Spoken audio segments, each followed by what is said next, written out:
you guys doing? Good.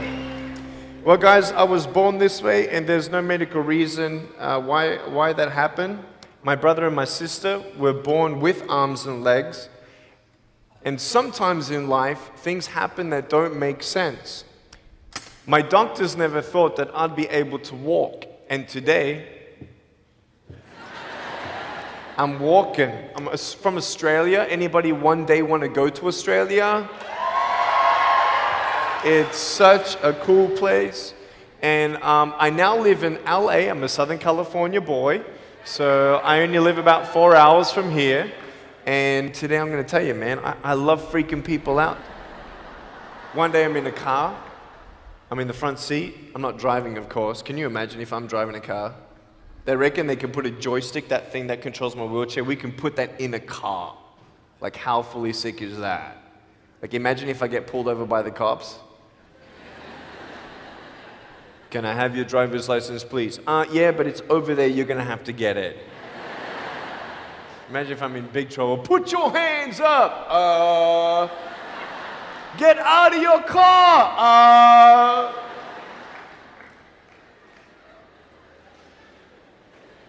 So I'm in the front passenger seat, we're at the traffic lights, and this car comes up next to us, and this girl's looking at me. And I'm looking at her, she's looking at me, I'm looking at her, she's looking at me, I'm looking at her.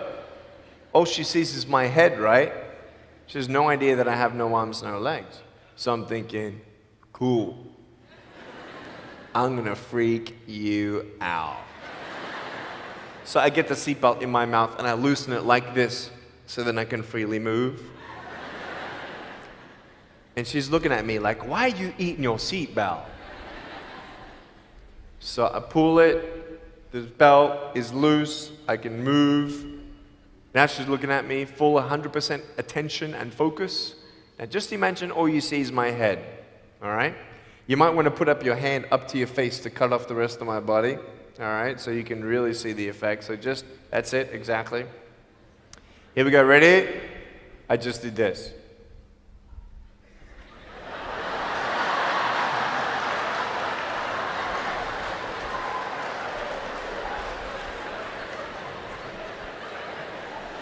And her face, man, she was like,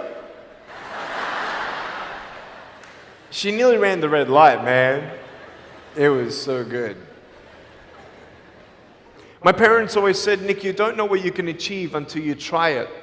And the doctors looked at me and said, he's not going to walk, he's not going to go to school, he's not going to do anything in his life.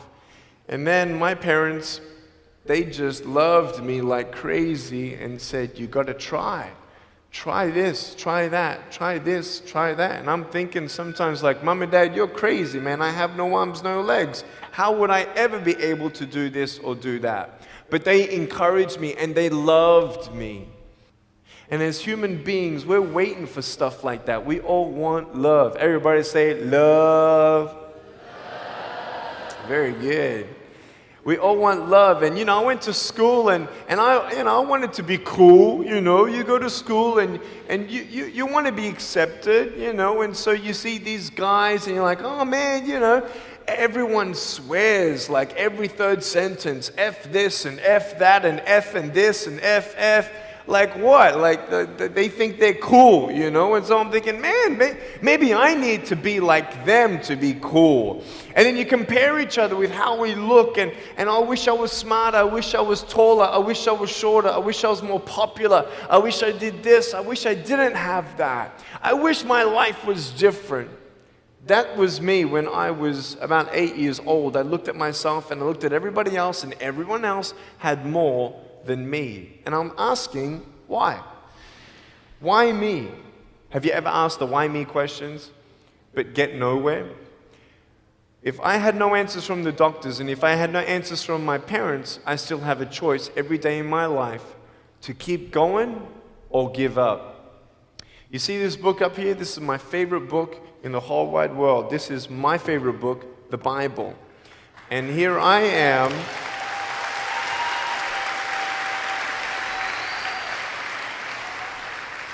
And here I am, and for me, that's my full potential in all that I can be here on earth. And so encouragement takes me closer to all that I can be, and discouragement takes me away.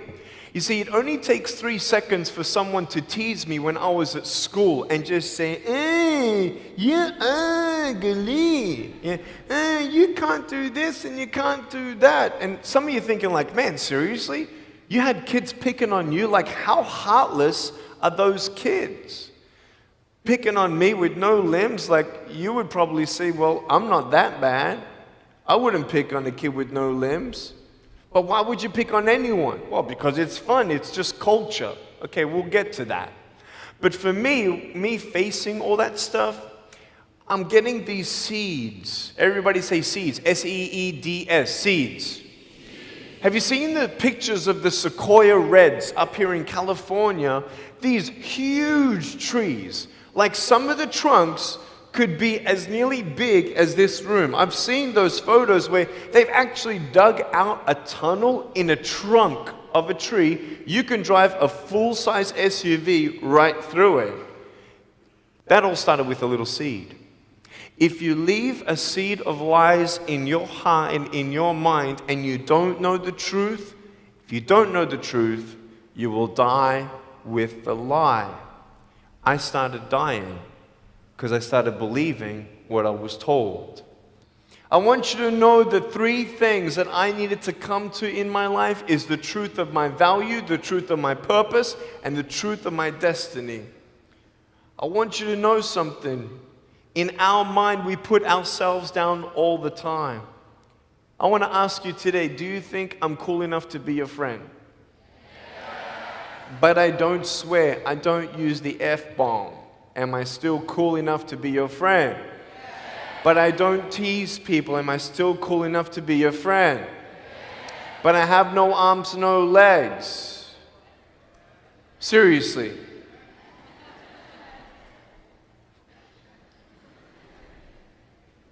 You would be my friend even though I have no arms, no legs. So you're telling me it actually doesn't matter, right? If it actually doesn't matter for how we look, then why do we tease each other for how we look if it actually doesn't matter? Why is it that we look ourselves in the mirror and we see ourselves, well, we're having fun. Oh yeah, man, we're just part of culture, man. There were 12 people one day teased me, taking me away from my hope. 12, 11, 10, 9, 8, 7, 6, 5, 4, 3, 2, 1. Don't worry, I won't fall off because if I did, I'll break my arm. But 12 people teased me one day, and I can put a pretty brave face on, but cry on the inside. For real. Oh, it doesn't hurt. Yeah, it hurts. There was this one bully. I became his target for 3 weeks. And every time I go by him, I was 13, he was 17. I was in my chair. I'm only 4'9" in my other chair, my old chair. He's like 6 something, so he's huge, right? So I'm looking up at him, and every time I go by him, he's like, hey, there's Nick. He has no... And you can imagine what he said. And I'm like, what's his problem, man? So I tried to avoid him, and I was so embarrassed. He would say it really loud, and everybody would be looking, and some would be laughing. I'm like, what is this guy's problem, man? So one day, after 3 weeks, I went up to him, and I said, hey. He's like, hey. I said, can you please stop it? He said, stop what? I said, stop teasing me. He said, what are you talking about? I said, every time I walk by, you say that stuff. He's like, what stuff? He didn't know how to take me on. So I'm looking at him and said, no, man. Every time I walk by, you say exactly this, and I want you to stop. I forgive you, but stop it. He's like, oh, is that hurting you? Now, I could have said, nah. Or I could have said, yeah. It takes a level of humility to actually say, actually, I don't like that. It's killing me. And I said, yeah, it's hurting me. He said, all right, I'm sorry, man. I was just, playing around. He said, give me a hug. He said, what? I said, give me a hug. He was like, all right. So I gave him a hug. I'm a hugging machine. We made the Guinness Book of World Records. 1,749 hugs in 1 year. We did it last year. My arms fell off, all right? The scary thing about hugging so many people is that anyone can just pick me up and take me home, all right? Like, what am I gonna do? Like, hit him or something? Like, pretty mean headbutt, right? I want you to know that you might be playing around. I could pretty much say that 98% of you have teased someone in your life. I tried to commit suicide because of people who thought they were having fun, not knowing the hell that I was going through. The people you're teasing, what if the person you're teasing is the person who's thinking of committing suicide? What if the person you're teasing is the one who's tried to commit suicide, who hates their life because of you? You don't know if the person you are teasing is the son or daughter of a drunk at home getting abused. And all they need is someone like you to keep on pushing them this way. We need hope. So find something else to do. Find positive things in your own life. I don't care about how you look. I will never, ever, ever tease you. I will never tease you. I could tease you. I could be tough. People thinking that bullying is tough. It ain't tough. My wheelchair, this is tough. This thing, man. I'll tell you something. You ready? This wheelchair. This thing's so tough. When my friend built this for me, he said, you're gonna love it. I said, what, does it go fast? He said, no, but it's tough. And I said, well, what do you mean? He said, you'll find out. The torque in these motors at the bottom, at the back, this thing, if someone's holding it, I'm telling you, it can go 90 degrees. I went 80 degrees up. All right? Someone's holding me to make sure I don't tip back. My wife, she loves shopping with me because she just jumps on the back and we go shopping. Like, she just shops and shops because she doesn't drop, right? We just go and do it. It's fun. Now, what I tried one day to do, you'll never believe me, maybe you will, just know that every word that comes out of my mouth is not an exaggeration. One day, I needed to move a car. So I got my wife to put my car, my 66 Chevelle, in neutral. It's a 2.5-ton car, and I backed it back with this thing. Just like this, like nothing. This thing is tough. Guess what? The definition of tough means it's strong. To show your strength, you need to do something that's difficult. I would sound so stupid if I said, hey guys, I got a Matchbox car one day and I got some fishing line and I towed that Matchbox car all around all day. How tough is my BMW? That's stupid. That's the same thing with bullying. You think you're tough? You're trying to show your strength? That's not your strength. Let me come back in 10 years and let me get your anyone have a 3-year-old nephew? Anybody have a 3-year-old nephew? Cool, put your hands down. I will get any one of your 3-year-old nephews, bring them tomorrow night at where I'm speaking, and we're going to put him up on stage, and let me show you how tough I am. We'll get your 3-year-old nephew, and we'll put him up here on the table, and let me tease him. Let me show you how tough I am. That's what you are.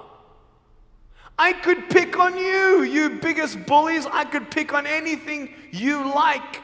Any singer, Any music that you like, I could tease you. I could tease your family. I could tease your friends. I could tease about the movies that you think are really cool. I could tease anything about you. I could tease you about your nose, your eyes, your teeth, your chin, your hair, your ears, your elbows, your knees, your whatever, man. I can tease you about anything. It ain't hard, just like you can tease me. You want to know what tough is? Go to the people you teased and say sorry. You want to know what tough is? Go up to the people who still tease you and say, hey, stop it. I forgive you, but please stop it. That's tough. I want you to know something, the truth of who you are. I don't care what job you get. I don't care. I don't care how smart you are, everyone. I don't care. I don't care. I love you and I believe in you. I don't care if you end up being a janitor in this school. I'll tell you why. Because the janitor in my high school inspired me to be a speaker. He changed my life. He said, you should be a speaker. You know what I said? You're crazy. He said, no, really, you need to be a speaker. I said, stop it, man. 4 months later, he twisted my arm, and I said, yes. I spoke in front of 10 people, then another 10, then another 10, then I found myself in front of 300 sophomore students. And 3 minutes into my speech, half the girls were crying, and one girl in the middle of the room started weeping, and she put up her hand and she said, I'm so sorry, can I come up there and give you a hug? And in front of everybody, she came up and she hugged me and she cried on my shoulder and she whispered in this ear, thank you, thank you, thank you. No one's ever told me that they love me. No one's ever told me that I'm beautiful the way that I am. It was because my parents told me that I was beautiful that I'm still here. Some of you don't have those parents, and that's why I'm here. I love you, and you're beautiful just the way you are. Never, ever give up.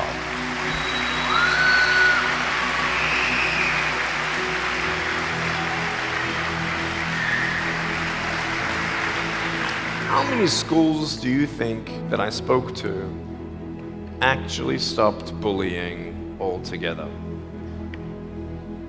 Okay. Whoever said 1, you were correct. One school out of 600, I got a letter from the headmaster, and he said, Nick, you forever changed our school, blah, blah, blah. We haven't seen any bullies pick on anybody for 8 months straight.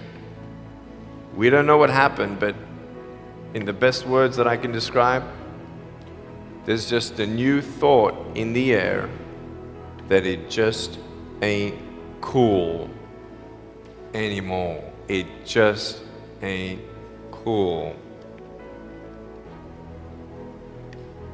I want to ask you, what are you going to do? Are you going to continue on at the risk of knowing that in each section, this section right here, 5 people already tried to commit suicide? That section there, 5 people. When you extrapolate it out, what if the person you're teasing is one of those, and you have no idea? Would you find something else to do? So, the change is up to you. If you want to see more love in your school, be love. If 50% of the school come together and say, you know what, it just ain't cool anymore, the people who think it's still cool, every time they look down upon you, I want you to imagine my face looking at you. Because I'm telling you, everyone you're teasing is my brother and my sister. And you're my brother and you're my sister. And I'm asking you to stop. Love yourself a bit more. Love each other a lot more.